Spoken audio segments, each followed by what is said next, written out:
Mechanism of respiration.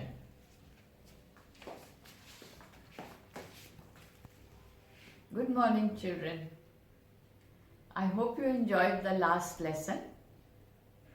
And now, today we are going to see how breathing takes place. What happens that lets air come in and then the air to go out. Inhalation in and exhalation out. That mechanism we are going to study today. Okay. For us to remember the mechanism, how it works, we should know a few things in our body. First of all, we should know what is the intercostal muscles. If you put your hand towards in the middle of your chest, and you'll find that there's a bony rib cage. This rib cage moves in and out because there are muscles which help to make it move. These muscles are called intercostal muscles. So the intercostal muscles help the rib cage to move in and out, downwards and upwards also. Then at the base, as I told you, there is, as we look here, the lungs are resting on a muscle sheet. The muscle sheet, which can move, is normally relaxed upwards, and it can also move downwards. Do you remember the name of this sheet? It is called the diaphragm. So, by the movement of the diaphragm down and the movement of the intercostal out, the cavity inside, known as the chest cavity, becomes bigger.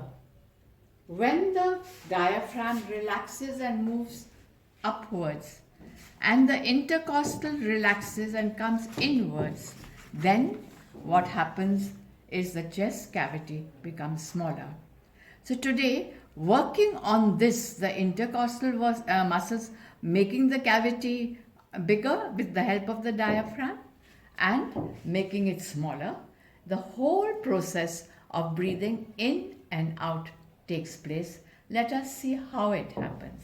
Here I've given an example of what the rib cage is, and this behind it is the lungs. And so it moves in, the lungs expand and contract, very closely related to the rib cage. And this is the diaphragm.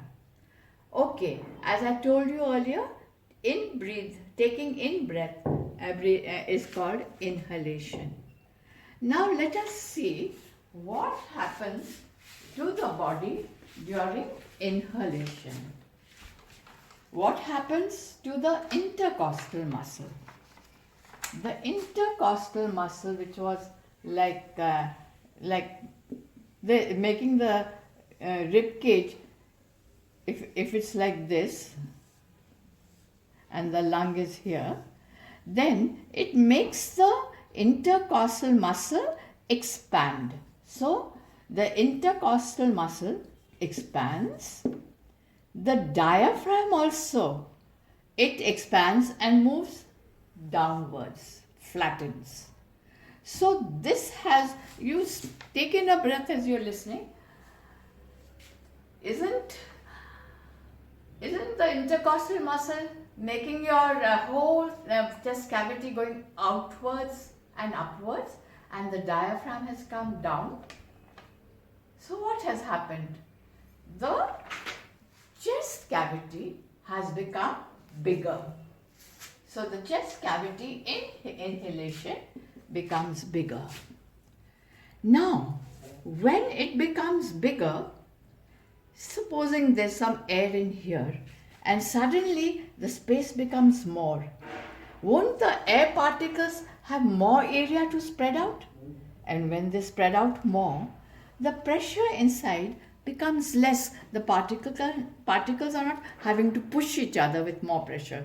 So when the space becomes more, the pressure becomes less. And because the pressure in the chest cavity is less, air from outside rushes in. Let us see what happens here.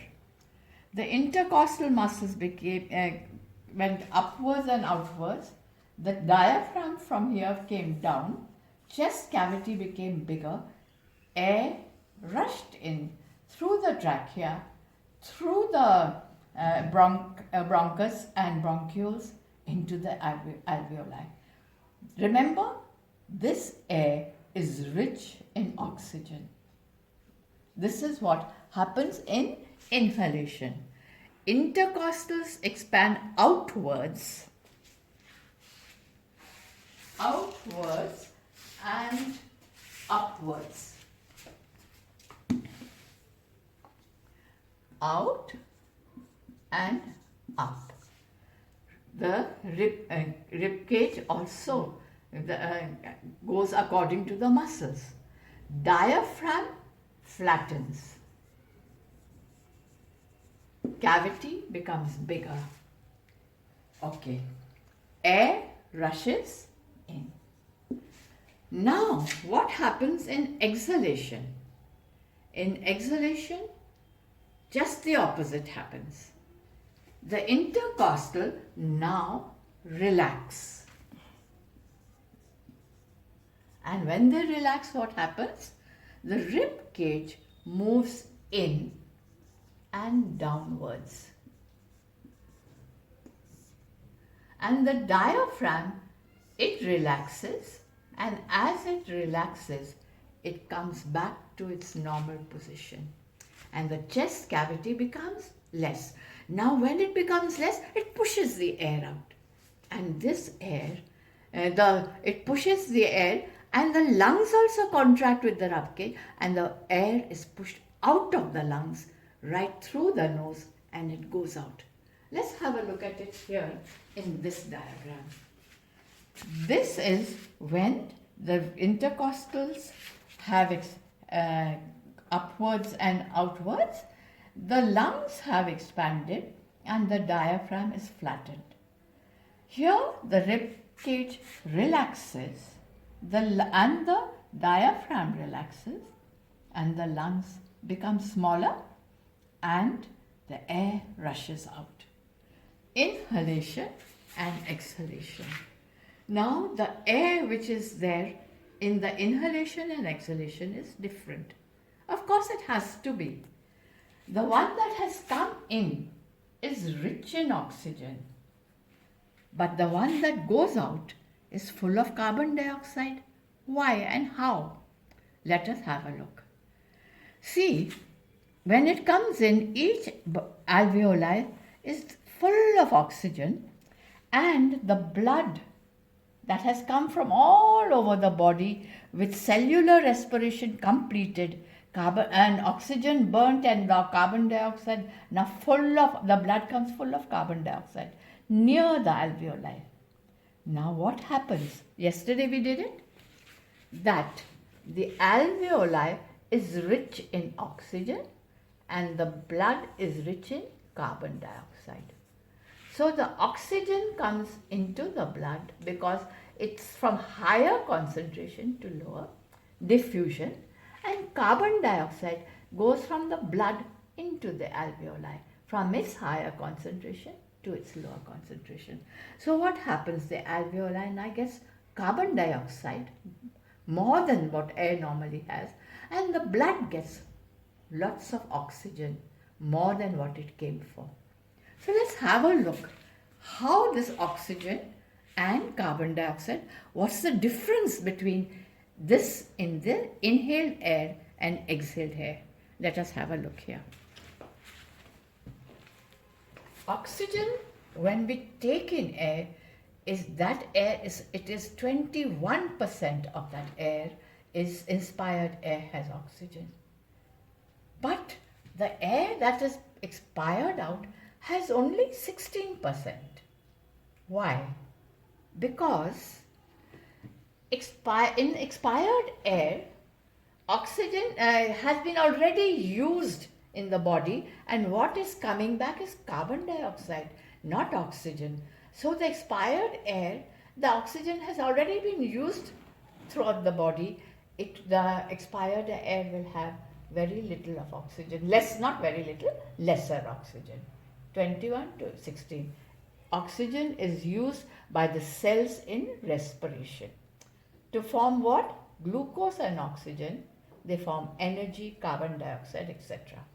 Now carbon dioxide was only 0.03%. That means not even 1/30th of the 1% in the air. But it has multiplied and become 4% now. Why? Because carbon dioxide, which was used by is used by the cell as waste product of respiration, and it is sent by the cell. Actually, it is sent by the cells as waste product, and it has come back, and it is now in the alveoli, increasing carbon dioxide in the alveoli air. One thing strange, nitrogen was 79 to begin with, it's still 79, because nitrogen is not at all used in respiration. Now in the air there is some water vapor which changes from time to time. So in inspired air it will change from time to time, and then because in respiration some water is formed, in expired air there will be a high percentage of water vapor, and then what happens? Exhaled air will have water vapor. And if you take in air, the inhaled air is the temperature of our air, but exhaled air, you breathe out, it's much warmer, and therefore exhaled air is higher than inhaled air. Now one quick experiment to show you this, how it happens. Take a jar which is open. It doesn't have anything at the base, it's open down, and it has a small mouth. Now take a Y-shaped tube and put a cork. Put it through a cork hole. The cork had a hole, and you put the tube through the cork, and the cork fit the cork here with the tube, and this tube is here. You have tied at the end balloons which don't have air, tiny balloons. You have tied them up here, and here you have a rubber sheeting with a string. So Y-shaped tubing, a jar with open small mouth and open at the base with a rubber sheeting, inverted Y tube with balloons. Now if you pull with the string the rubber sheeting here, won't this cavity increase? It was air was only up till here before. Now it has to expand till here. So the cavity has increased, and you will see the balloons have started becoming bigger. Then you push the rubber sheeting back, relax this thread, and the rubber sheeting will go back to its place. Now the cavity has become smaller and the balloons become small. So in this case we see the jar is like the chest cavity. Balloons are like the lungs. The white top is like the trachea and the bronchus, and this is the diaphragm. This is how the chest cavity becomes smaller and bigger and how air comes in and out. This is seen on page 74 in your books. Have a look at it. And that is the end of today's lesson. We should know, yes, this is the end of today's lesson. We have, today, I have put a very good video you to every YouTube video, you must see today's. This experiment is beautifully shown there. You'll understand it very well if you have a look at it. And so today, the mechanism has been explained to you of inhalation and exhalation. By the way, children, before we end, I want to tell you, I have drawn here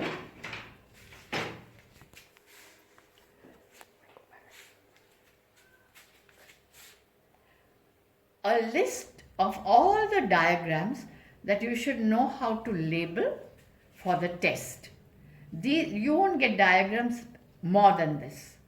Learn how to draw these and how to label these for the test. So you may get a diagram, draw a diagram of the cell or of the digestive system, chloroplast, any of these. Learn how to label them for the test. And so, children, we finished the lesson for today. It's very simple and you will find the answers very easy to do. Goodbye.